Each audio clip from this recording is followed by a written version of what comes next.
তোমাকে এক নজর দেখার জন্য যে মানুষটা সারাদিন অপেক্ষা করে, যে মানুষটা পাগল পারা হয়ে যায়, সেই মানুষটাকে কখনোই তুমি অবহেলা করো না।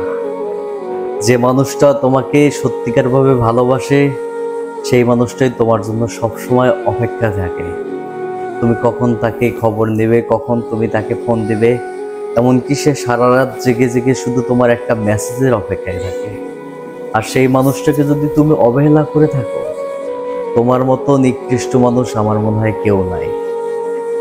আসলে সত্যিকার অর্থে যে মানুষটা তোমাকে ভালোবাসে, সেই মানুষটাকে কখনোই তুমি অবহেলা করো না। যদি অবহেলা করো, সবচেয়ে বড় ভুলটা তুমি করলে।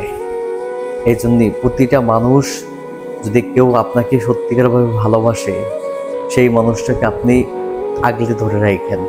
সেই মানুষটাকে কখনোই অবহেলা করেন না। সেই মানুষটাকে আপনি একটু যদি অবহেলা করেন, তাহলে আপনার জীবনটা পুরাই নিজেই পোড়াইলেন। কারণ হচ্ছে এই ধরনের মানুষগুলো সবসময় পাওয়া যায় না। আর হচ্ছে একটা কথা, যে আপনার জন্য প্রচুর পরিমাণে কান্না করে যে মানুষটা, মূলত রক্তের সম্পর্ক ছাড়া যে মানুষটা আপনার জন্য কান্না করবে, সেই মানুষটাকে যদি আপনি অবহেলা করেন, তাহলে সবচেয়ে বড় ভুলটা জীবনে আপনি করলেন।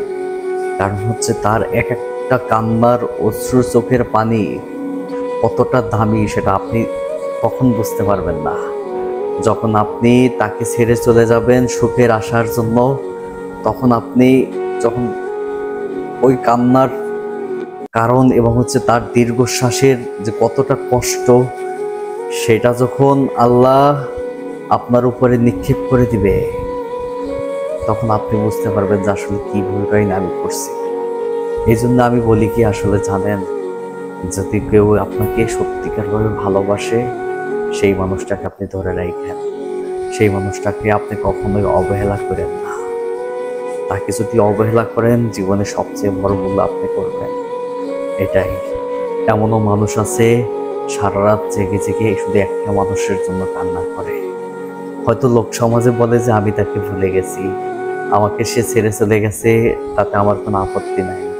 কিন্তু তারপরে সে নীরবে নীরবে যদি একা থাকে, তখন সেই মানুষটা প্রচুর পরিমাণে কান্না করে। আর সেই কান্নার কতটা যন্ত্রণা হয়, সেটা ওই ব্যক্তি বুঝতে পারে যার ভালোবাসার মানুষটা হারিয়ে গেছে।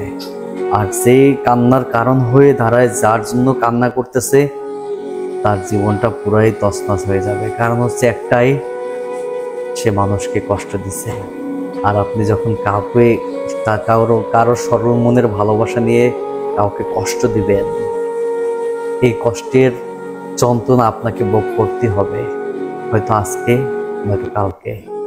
কিন্তু কথা যদি আপনার খারাপও লেগে থাকে, তাহলে কথা এটাই বাস্তব।